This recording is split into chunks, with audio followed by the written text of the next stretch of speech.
Good morning. I'm Chris Cable, and I serve on the board of the DuPage Unitarian Universalist Church. I welcome everyone to our inclusive community of faith. As Unitarian Universalists, we hold that there are many spiritual paths to truth and meaning, and we support one another as we explore these paths. I would like to especially welcome our guests and welcome again those who have visited us before. Visitors, it is the custom of our congregation to invite you to stand and give your name and where you're from, if you feel comfortable doing so. Are there any visitors who would like to introduce themselves? Hello, I'm Denise Talbot, and I'm from South Atlanta, and I'm here to visit a longtime friend, my Malcolm, and would like to be here. Welcome.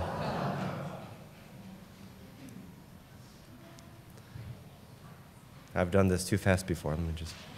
Oh. It's hard to identify myself as a visitor. We are Tom and David, and we're back for Thanksgiving. After 50 years of membership. Welcome back. Hi, I'm Maura Milligan. I'm the director of Riverwalk Adult Day Services, and I'll speak to you all later. Welcome. Okay. Welcome to everyone visiting today. Please join us after the service for coffee hour. We would love to have a chance to get to know you better. Our minister, Reverend Tom Capo, our congregational life coordinator, Mary Law, and all our members are eager to meet you. I will also be present after the service in Creeves Hall and would be happy to speak to you as well. Our service can be heard outside the glass doors at the back of the sanctuary should anyone feel the need to leave the service for any reason. There are chairs provided for your convenience. As we begin, please silence all electronic devices. Thank you.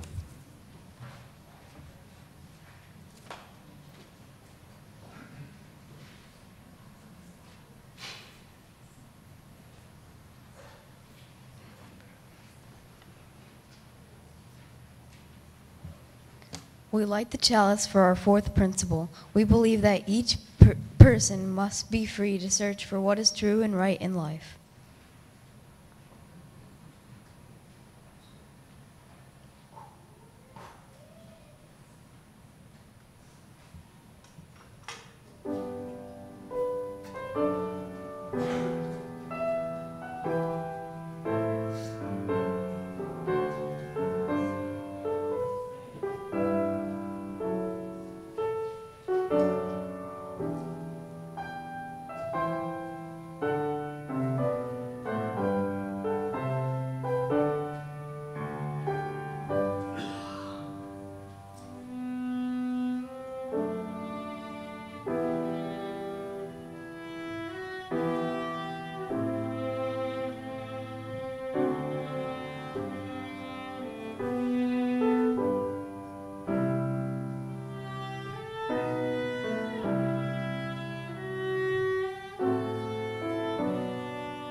Good morning.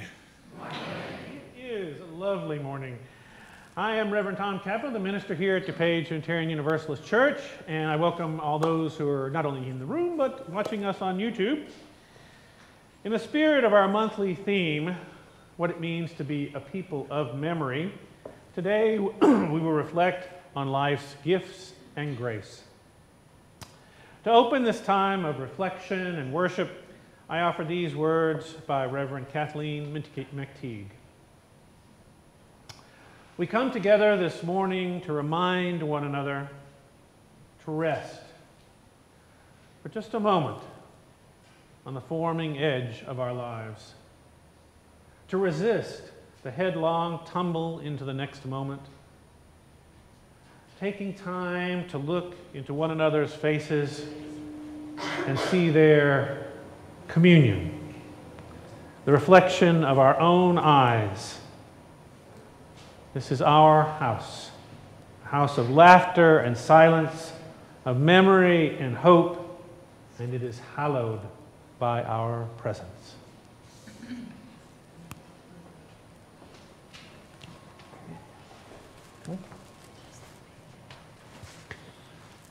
It's time to gather for a story. This month, our theme is memory, and today's service is about sharing bread. I have a story to share as told by my friend Beryl Aschenberg about the marvelous loaves. So Grandpa Allen was a member of Nottingham Unitarian Church. And it was pretty clear that the congregation loved him. Here was a man who not only liked to bake, but was also good at it. And not only that, he could always be counted on to volunteer his services for any church event that included food. So whenever he was asked about the recipe, Grandpa Allen would always state, "The secret ingredient is love." It was only natural that Grandpa Allen was asked to contribute a loaf or two to the annual bread communion service, but Grandpa went one better. He offered to make enough of his special bread for the whole congregation to share. They knew they were in for a treat.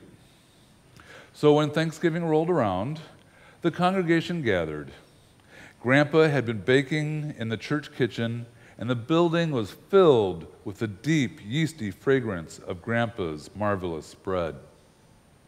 The service began, and the minister spoke of bread, the ingredients, the process, the texture, and about the different cultures who have bread in common. And finally, it was time for the communion, or sharing of bread. And the minister waved his hand to the back of the sanctuary, and Grandpa brought forward one singular, beautiful loaf. Oh.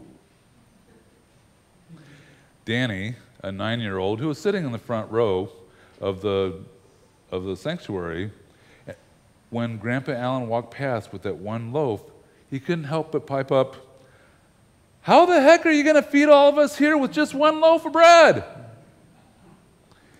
And sure enough, the whole congregation started looking around and realized there was no more coming. There were over 100 people in the room, and the growling of stomachs was audible. So Grandpa Allen smiled as he took out his bread knife and began to slice.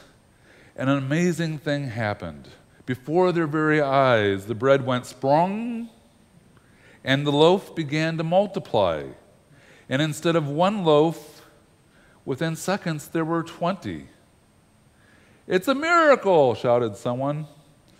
"Don't be ridiculous," Grandpa replied. "It's a sound mathematical principle."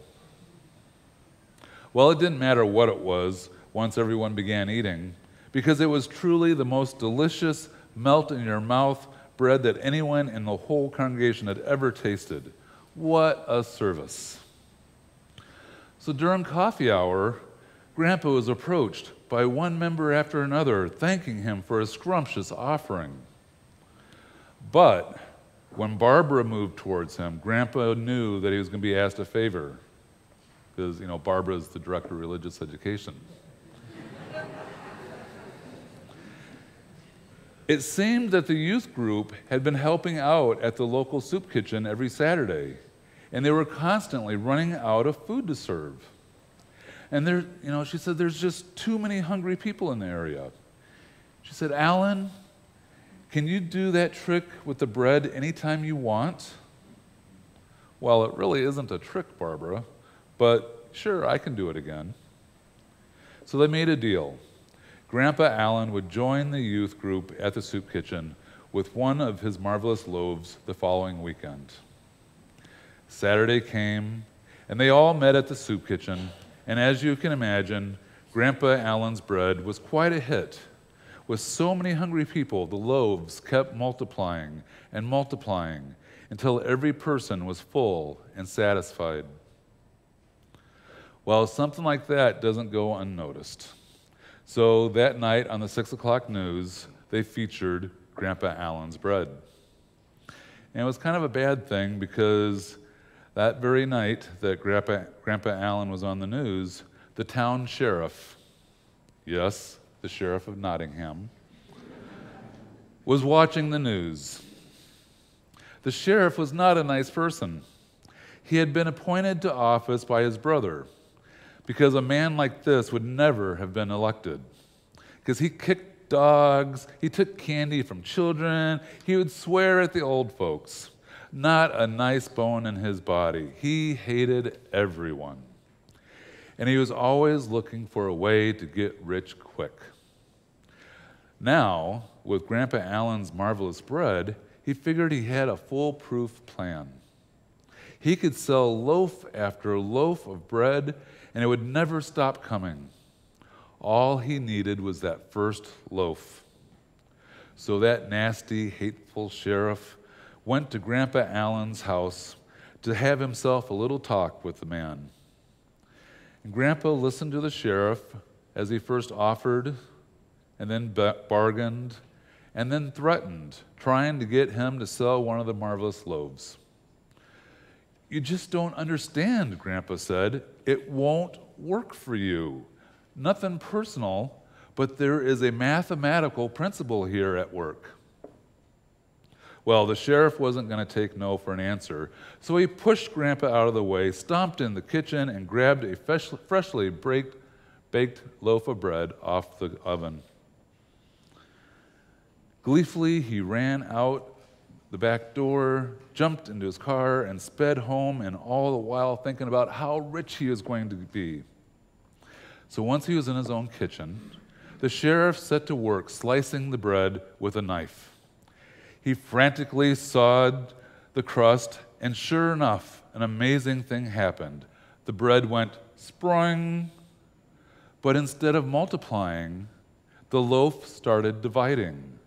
It divided into more and more, smaller and smaller pieces, until there were just crumbs. And then even the crumbs divided until there was nothing left at all. Grandpa Allen had indeed known the true secret of the bread. And indeed, there was a mathematical principle that controlled it. It's actually pretty simple. Love multiplies, hate divides. And that's the story of Grandpa's marvelous loaves.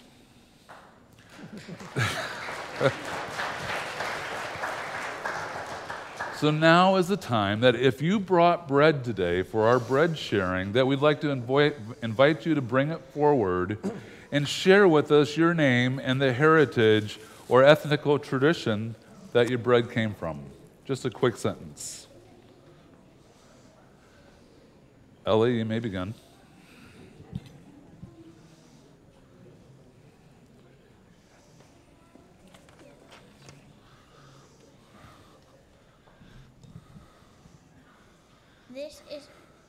My name is Eleanor. This is a Polish bread called babka. The Polish word for grandmother is babcia. My great-grandmother came here from Poland. Her name was Anna Haywood. Okay, Max, tell us your name and what you brought. My name is Max. What bread did you bring? I brought Pumpernickel, right? pumpernickel. All right, set it on the table. Set it on the table.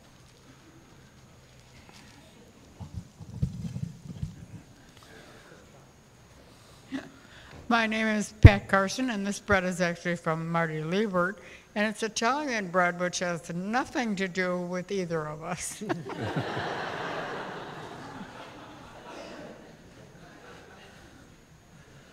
Hi, I'm Maggie Cavisto, and this is a loaf of Irish soda bread. My grandmother in Ireland made it for my mother. My mother came over here, made it for me. I make it for the family.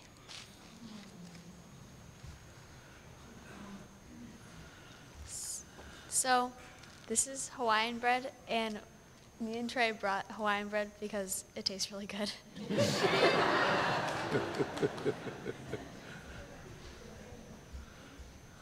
Hi, I'm Shelly, and I made cranberry orange bread, which is not a family recipe at all, but it is gluten-free, and with a celiac kid in our household, we like to take recipes and try to make them things he'll enjoy. So, enjoy. So, this is banana bread that my mom and dad made, and we got the recipe from our grandma who lives in Minnesota. What's your name? Izzy.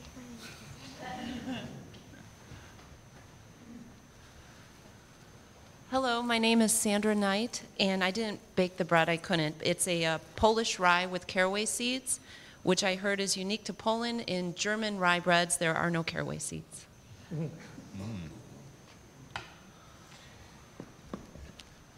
So my heritage is from New Orleans and from Kansas. So we have nothing. But on special occasions, my mother would make raisin bread, and the cinnamon fragrance would waft through the house, and we would all we knew something special was going on.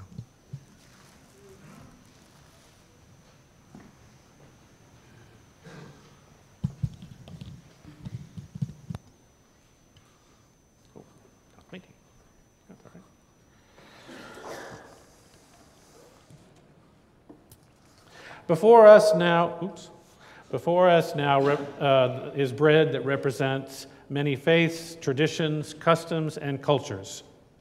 These breads represent both our diversity and our desire to share who we are with this beloved community. So let us together bless this bread. There'll be a reading here. If you will join me. We lift our hands and hearts together in gratitude for this marvelous abundance of life, of love, of hope. We sing forth our gratitude to one another for Earth's precious gifts, for the farmer's toil and care, for the farm workers harvesting, culling, and culturing, for the truckers and engineers hauling this food over the miles, for the stores who are stocking, cleaning, and selling, for the people who prepare meals, for the chance to be once again with one another. We give thanks, day by day, step by step, filled with hope and grateful for the past, the present, and the future. Blessed be. My friends, this week, each of us will gather with our families, with our own customs, traditions, and distinct recipes. There is no one right way to celebrate the gifts of life, and there is no wrong way to share in love or fellowship. But in our diversity, let us also be united in our gratitude for a world in which there are many beliefs, a nation where we have freedom to worship as we choose, and a community in which people of many backgrounds can gather together in mutual care and respect. We will share this bread after the service, where I hope you will also talk more about things like your Thanksgiving traditions. But it's important for us also to know that there are some of us here who don't celebrate Thanksgiving. That some of us instead give attention to the National Native American Heritage Day to offer tribute to Native Americans for their sacrifices and contributions to the United States. It is in the sharing of our differences and the meanings that we attribute to our lives and our traditions that our lives are truly enriched. Now we're going to sing. So I invite you to stand in body or spirit, and we're going to sing hymn number 349 in the gray hymnal. The first verse, everybody will sing, and then the second verse, all the youth will go out to their classrooms.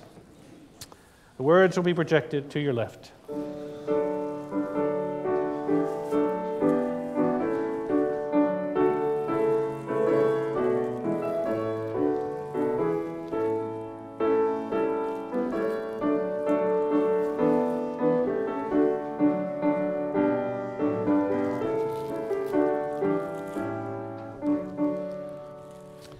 We gather together in joyful thanksgiving, acclaiming creation whose bounty we share. Both sorrow and gladness we find now in our living. We sing a hymn of praise to the life that we bear. We gather together, joining the journey, affirming, committing our passion to be a true affirmation in joy and tribulation, when bound to human care and above we are free.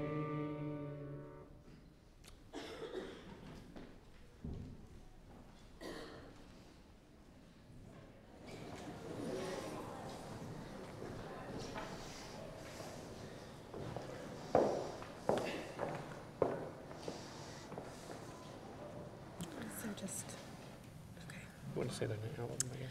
Hi, everybody. I'm Mary Law, the Congregational Life Coordinator. So today we're going to recognize our new member. We have a few, but there's just one that's here today, and her name is Elaine Coffey. So will she please come forward? Okay. Yay!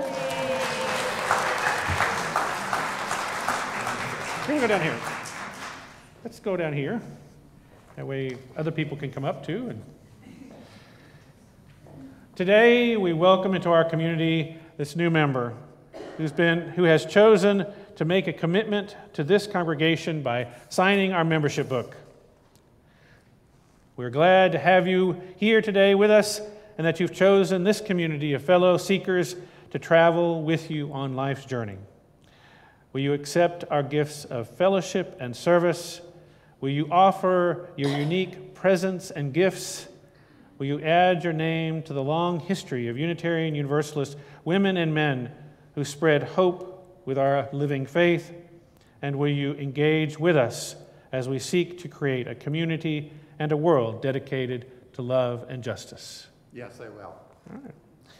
And congregation, will you welcome this new member with the warmth and comfort of our fellowship? Will you seek to add your strengths and talents to the new gifts they bring to us? Will you share our triumphs and our struggles as our community grows and changes? If so, say, we will. We will. I invite you to join me in saying the mission statement of our church now, which holds our community together with a common purpose and a common love in the midst of our beautiful diversity of belief. We gather as an inclusive community to grow in character, mind, and spirit, and to transform the world toward fairness, love, and compassion. Congratulations. And one of our board members here.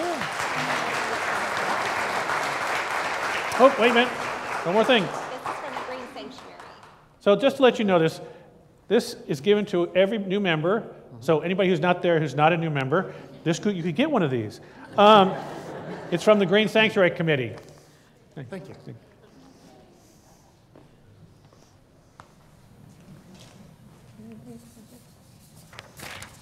There you are.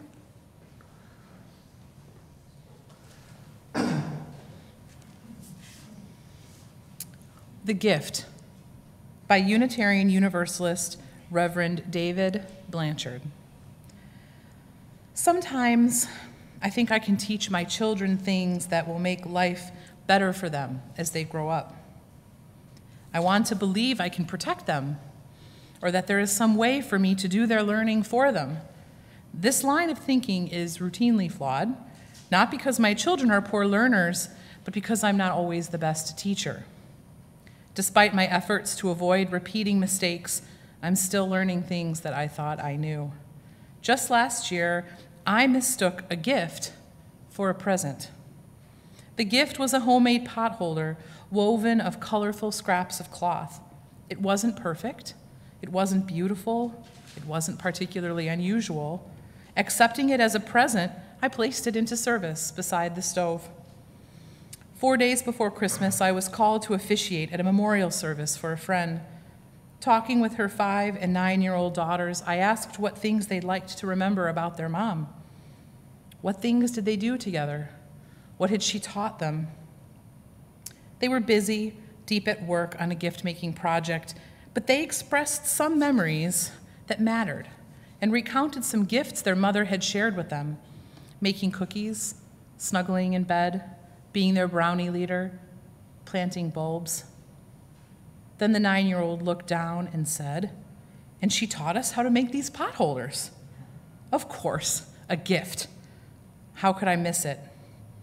Presents are the sort of thing that fit on lists, complete with size and color preference. Presents are the sorts of things we are smart enough to ask for. Gifts are altogether different. We don't usually think to ask for them. Perhaps we think we don't deserve them, or don't want to risk expressing the need. Maybe we don't even recognize the need ourselves. Gifts differ from presents because no matter what form they take, they always represent something greater, something deeper, something more enduring. They are about things like love and respect and affirmation, and they can be easy to miss.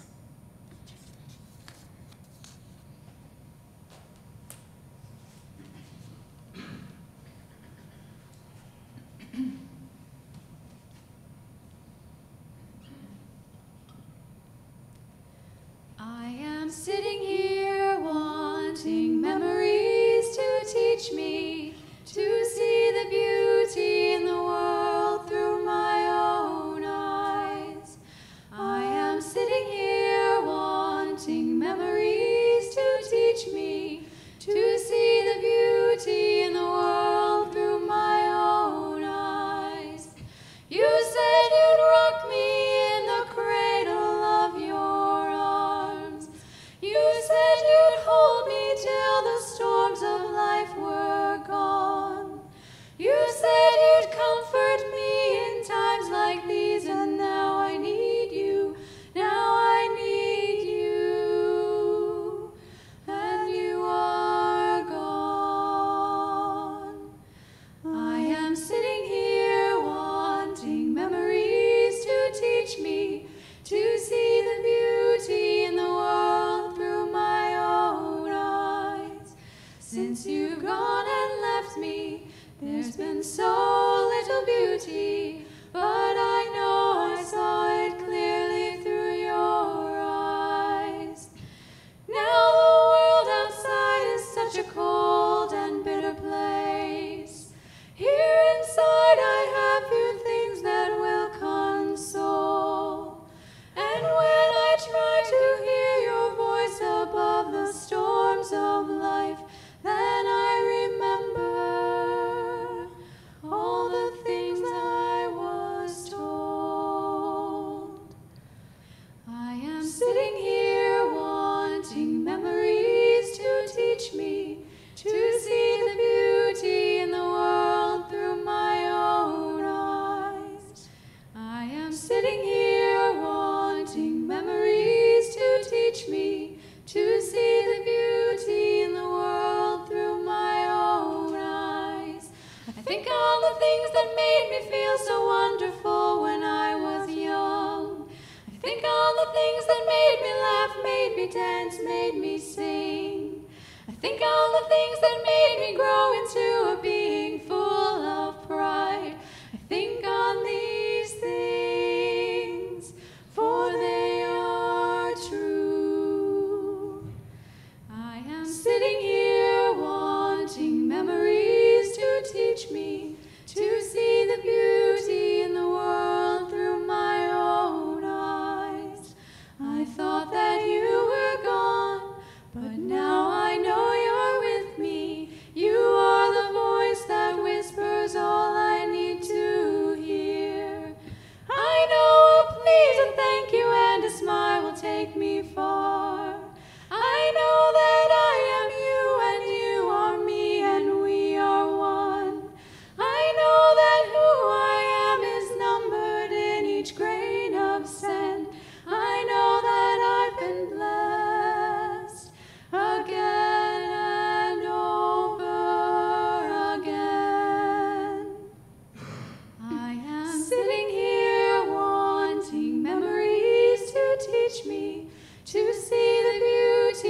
am sitting here wanting memories to teach me to see the beauty in the world through my own eyes.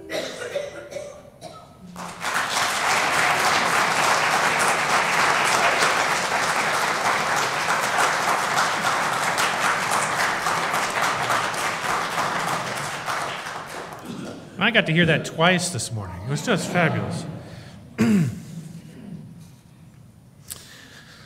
So when I was preparing for the service today, I came across the reading that you heard Jenny share with you about the difference between gifts and presents.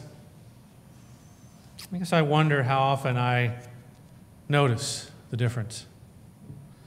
At Thanksgiving, the ritual is that my mother puts a piece of paper on the refrigerator, and everyone is supposed to write what they want for Christmas and their sizes and color preferences. And then on Christmas morning, we generally get some of the things we asked for. But it's the unexpected, thoughtful, and often confusing gifts that are much more fun. Isn't that true? Do y'all get some of those? I know I get, yeah. It seems it's somebody different every year. But my aunt lately has been sending more of those interesting gifts. You see, she's taking pottery now, and has been for the past few years. And everyone gets something she's made. Plates, bowls, wall hangings, most of them with a Cajun or a New Orleans theme. This is one she sent us. It actually came broken. And we glued it back together. It's fine now. Now, they have crawfish or beads or floats for Mardi Gras or Mr. Bingles on them.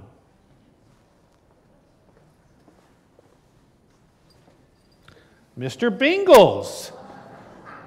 This is Mr. Bingles. Now, he used to be the mascot, the Christmas mascot for Maison Blanche in New Orleans for a number of years. I have about, 10 or 15 of them, but,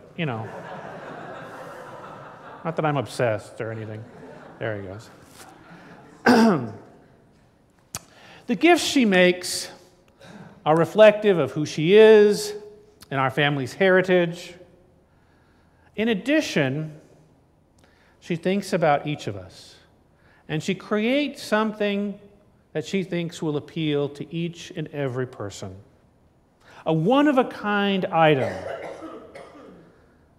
that we often have no idea what to do with, but we love nonetheless. Recently, in the past few weeks, I've come to realize that gifts are not limited to things, just as Reverend David realized. I've been going through a lot in the past few weeks, and many of you, realizing this, gave me a number of gifts. Not presents, gifts. Things I didn't ask for, wasn't sure I deserved, and didn't want to risk expressing my need for, either to myself or to all of you. Gifts of love, respect, affirmation. Someone invited me on a walk in the woods and then gave me some wooden worry birds he had carved. They're these little things you put in your hand, and while you're thinking or contemplating or worrying, you kind of rub on them. They're smooth. They kind of calm you down, ground you. And someone offered me a helpful discussion on how to manage grief. So many of you have offered hugs and some reference letters. I didn't even think to ask about reference letters until one of you came into my office and said, "Reverend Tom, would you like me to write you a reference letter?" I said, I guess so. Others of you have offered me a lunch or dinner, or just to sit down and have coffee and talk. Not about anything in particular, just talk. All these gifts offered in the spirit of love have helped me, and I very much appreciate that, and I will remember. And receiving these gifts, something happened within me. They made me stop and consider how lucky I am, how blessed, how much abundance there is in my life. I realized I have more things than I ever will need or want. I have more love in my life than I could ever have hoped to have. And I realized I am blessed by the universe, or divine, or life. Well, that may sound a little strange coming from a Unitarian Universalist minister, but here's the thing. I believe there is an abundance of grace in this world every single moment. If we just stop and allow ourselves to mindfully take it in. You know, grace is that unexpected, undeserved, wonderful, often needed thing. You know, the unwarranted kindness that life offers us. And I don't think that grace is found. I believe grace is there. And all it takes is for us to stop and notice.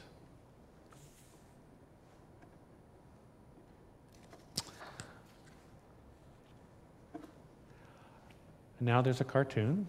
There we go. So I was reading in Reverend Jean Harrison Newjar's book, Fluent in Faith, and she mentions this cartoon, so I found it actually, and I wanted to share it with you. It's from the New Yorker. So in the panel, the first panel, there's a young man, I guess, in his bike shorts and bike shirt and on his racing bike, I would imagine, and he's pedaling as fast as he can, and above him in that little bubble it says, fitness. And then in the second panel, there's a woman there pedaling away, and she has a bag. I assume it's a cloth bag because it's, you know. And the bubble above it says, the environment. And the third panel there, you assume that it's a young teenager. They're getting their bike and off to do whatever teenagers do. I don't know anymore. The little bubble above says independence. And then the final panel there is a little girl, probably on her first bike the first time. She's pedaling away, and the bubble says, wind!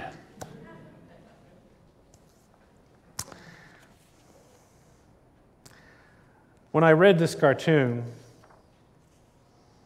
I remembered how I, back in the day, was a college student at Texas Christian University.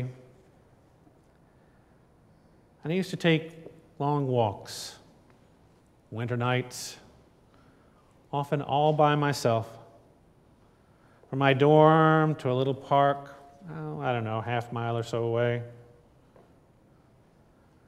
And I remember the joy I felt in those walks, just breathing in the cold air. It felt like the cold air coming into my body was an unexpected gift, invigorating me, making me smile. It felt like it was something just for me at that moment, something that I needed, and I didn't know I needed until I breathed it in. It was just so amazing. And I don't know why, and I don't need to know why.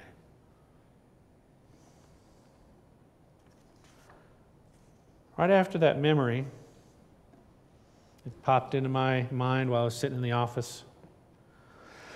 I left my office and went outside, closed my eyes, took a deep, slow breath, let the cold air fill my lungs. I felt the same joy that I did all those years ago. I smiled and let my mind wander, just opening myself up to all the unexpected, undeserved, wonderful things that pass through my life every moment of every day.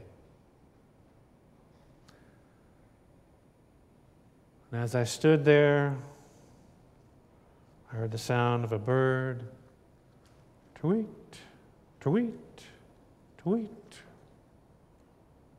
I felt the sensation of a breeze against my skin. And I even wondered, in kind of a childlike way, about how I could balance on two legs. And then I balanced on one leg. And I was equally amazed. I know these may sound like little things, but they brought joy to my heart. And all I had to do was stop and notice them.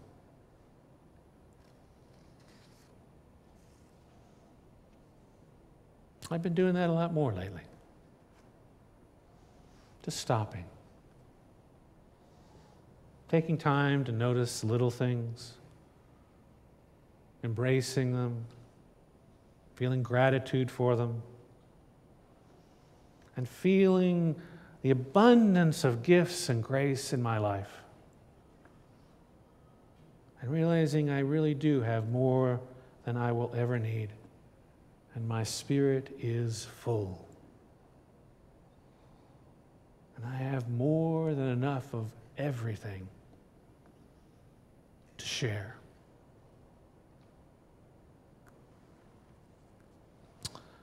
So I ask you to think for a moment.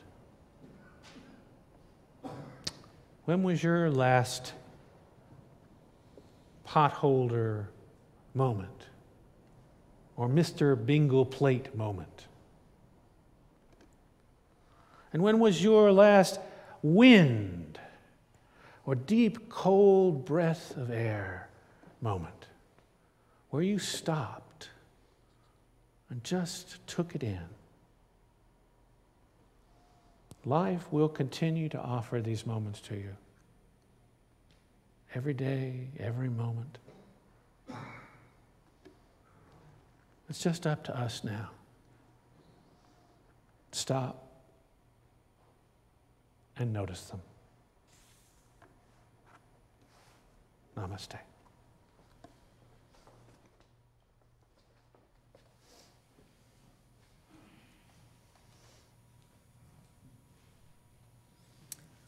Today's loose plate collection will be given to the Riverwalk Adult Day Services. If you wish to write a check to Riverwalk Adult Day Services, please write the check to DuPage Unitarian Universalist Church with Riverwalk Adult Day Services in the memo line. Laura Milligan will now come up to tell us about this program.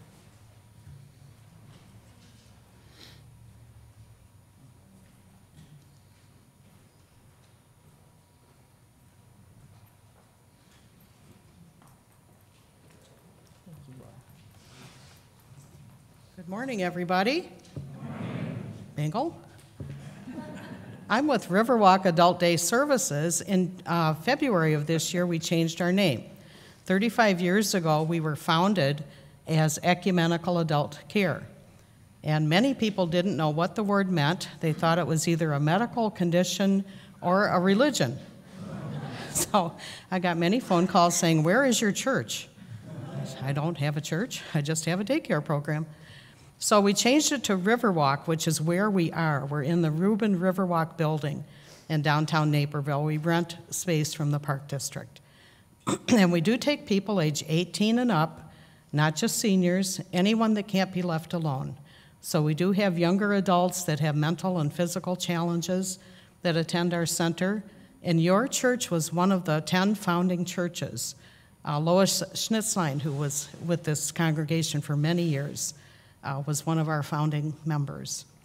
And I have to tell you, with your bread theme today, I have a little bread story.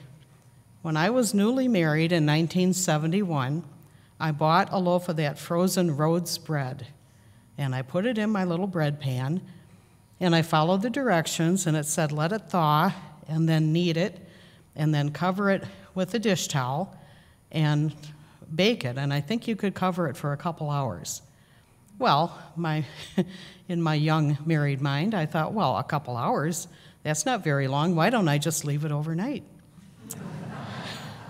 An excellent plan.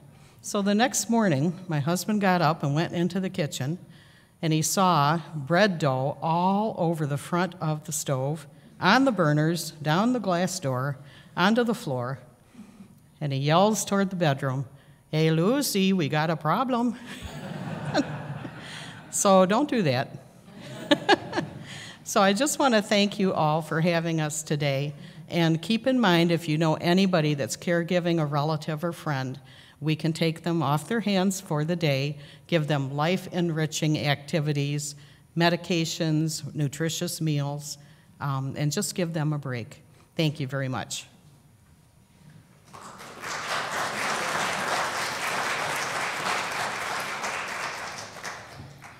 The offering will now be given and gratefully received.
And now it's time to extinguish our chalice. I invite you this week to think about our fourth principle, that we affirm and promote a free and responsible search for truth and meaning. I invite you to rise in body or spirit and let us sing together. Hymn number 1010 in the teal hymnal, We Give Thanks, and the words will be projected to your left.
I was asked to mention that the listening circle will be in the Learning Center if anybody's interested.